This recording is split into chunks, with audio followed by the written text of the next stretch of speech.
কেন আজকে রিজাইন করবে, আগে কেন করেনি, সেটাই তো প্রশ্ন। তো প্রশ্নটা হচ্ছে রিজাইন আগে করেনি ইচ্ছে করে, 3টে সিট আগে রিজাইন করে দিলে 4টে সিটে একসঙ্গে ইলেকশন ডিক্লেয়ার করতে হতো, তখন বিজেপি 3টে পেতো আর একটা পেতো না, সেই জন্য একটাকে হাতে রেখেছিল। সব বিজেপির নোংরা রাজনীতির ফসল আর কি। এখন এটা করলো, এরপরে একটা হবে, তখন বিজেপি পাবে। এসব ওপরে বিজেপি ভারতীয় জনতা পার্টির ওপরটা তো মাথাতে একদম মানে সব পরিষ্কার মাথা, পরিষ্কার মাথা। কিভাবে ভারতবর্ষের গণতন্ত্রকে নষ্ট করতে হয়, কিভাবে ভারতবর্ষের এমপিদের কিনতে হয়, কখনো সহজ পথে কখনো বাঁকা পথে, এর বাইরে আর কি আছে ভারতীয় জনতা পার্টি? এটা চলবে কিছুদিন, সহ্য করতে হবে। ভারতবর্ষের মানুষ নিঃসন্দেহের উত্তর দেবে। ভারতবর্ষের মানুষ এই রাজনীতিতে কখনো দেখেনি, আর পশ্চিমবাংলার মানুষ তো কোনোদিন দেখেইনি। পশ্চিমবাংলা চিরকাল শিক্ষা, সংস্কৃতি এবং রাজনীতিতে সম্মান পেয়ে, রাজনীতি পশ্চিমবাংলার রাজনীতিবিদদের দেখে মানুষ, ভারতবর্ষের মানুষ শ্রদ্ধা করত। আমি যখন মেম্বার অফ পার্লামেন্ট হয়ে গেলাম 2009-এ, তখন সবাইকারই একটা রিয়াকশন, बंगाल से आया है ना, बंगाल से आया है, सोमनाथ चैटर्जी था इधर, स्पीकर था, कितना अच्छा।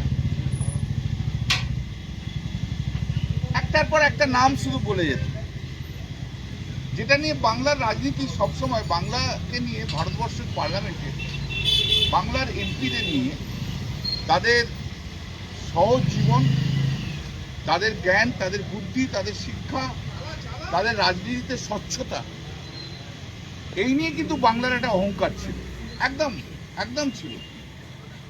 সেদিনকেও আমাকে বিজেপির কোন একজন সিনিয়র এমপি বললো, বাঙ্গাল কা ক্যা হো গিয়া।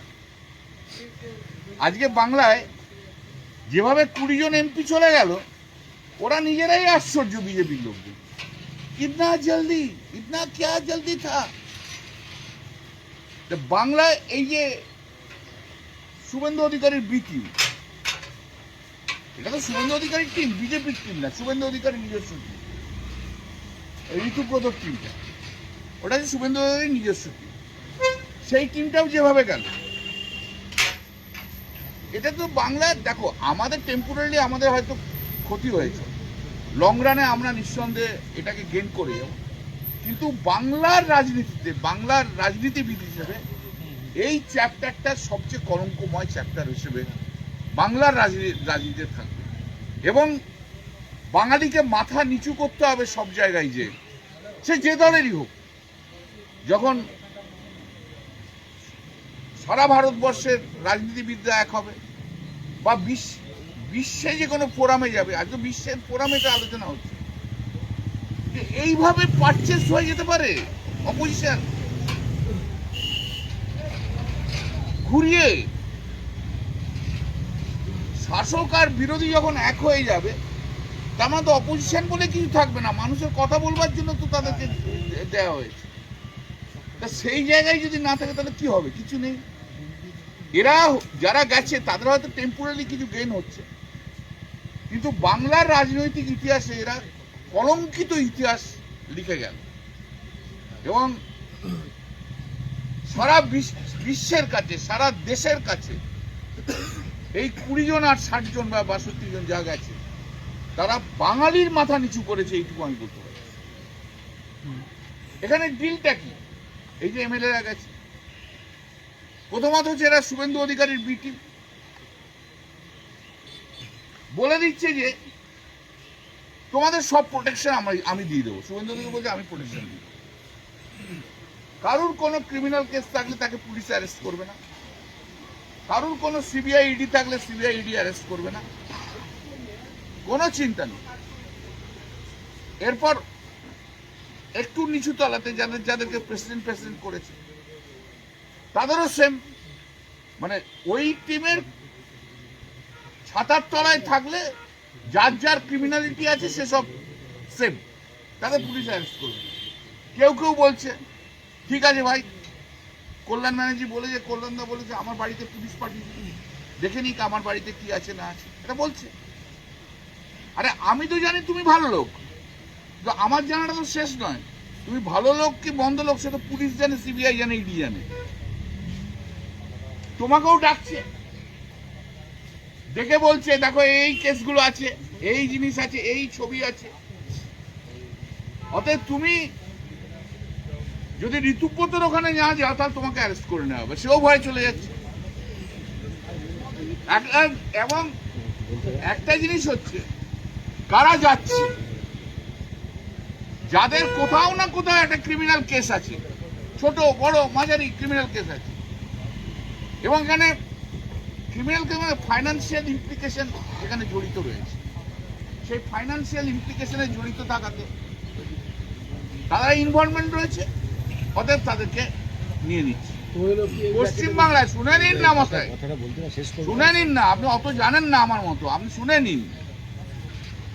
পশ্চিমবাংলায় এখনো পর্যন্ত, আজ পর্যন্ত 14,000 ক্রিমিনাল কেস তৈরি করেছে, দিয়েছে আড়াই মাসে। কত? 14,000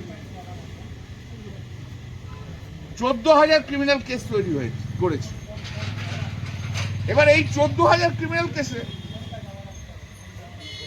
যারা ওদের সঙ্গে অ্যাডজাস্ট করছে তাদের সঙ্গে সঙ্গে বেল হয়ে যাচ্ছে, যারা করছে না তাদের অ্যারেস্ট করছে। যেমন ধরো, সব জায়গাতে আইসি ফোনে ডেকে কাউন্সিলরদের বলছে রিজাইন করো, নাহলে কিন্তু কেস দিয়ে দেবো। এবার একটা কেস দাঁড় করে দিল।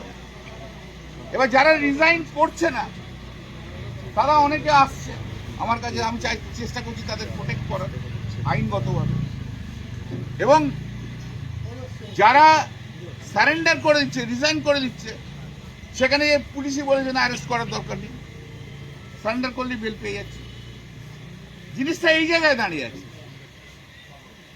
একটা পঞ্চায়েত সমিতি খুবই ইনফ্লুয়েন্স, মানে পলিটিক্যালি বেশ স্ট্রং আমাদের সঙ্গে রয়েছে। 2018-তে সে পার্টির একটা মেয়েকে সাসপেন্ড করেছে, সে পরবর্তীকালে মেয়েটি বিজেপিতে চলে যায়। 2026 মাসে জুন মাসের শেষে এসে কমপ্লেন করছে যে 2018 সালে নাকি ওকে রেপ করার অ্যাটেম্প নিয়েছিল। ভাবো তুমি যে 2018 সালে রেপ করার অ্যাটেম্প হয়েছে, সেটা 2026 সালে আসছে এবং পুলিশ অ্যারেস্ট করছে এবং ম্যাজিস্ট্রেট বেলও দিচ্ছে না। এটা অদ্ভুত এক পশ্চিমবাংলা, কোথাও কোনো বিচার নেই, বিচারের জায়গাই নেই। ভাবা যায় 8 বছর পর কেউ রেপ অ্যাটেম্প টু রেপের চার্জ দিচ্ছে, আর পুলিশ সঙ্গে সঙ্গে অ্যারেস্ট করছে, আর ম্যাজিস্ট্রেটগুলো বলছে না বেল দেবো না।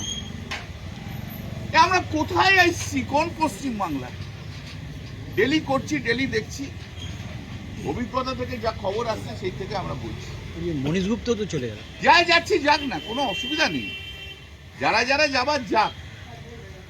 পশ্চিমবাংলার মানুষ বিরোধী দল বলতে, বিরোধী নেত্রী বলতে এই মুহূর্তে একমাত্র মমতা বন্দ্যোপাধ্যায়কে চেনে। এবং পশ্চিমবাংলার মানুষের ভালোবাসা, এই যে 41% ভোট দেখছো, 41% ভোটটা হয়েছে মমতা বন্দ্যোপাধ্যায়। পরিশ্রম করা যারা ছেলেরা রয়েছে তৃণমূল কংগ্রেসে, যারা দিদির সঙ্গে রয়েছে, তাদেরকে মানুষ গ্রহণ করছে, আর কাউকে গ্রহণ করছে না। এগুলো সব টেম্পোরারি, ভীষণ টেম্পোরারি। দেখতে থাকুন, জানতে থাকুন।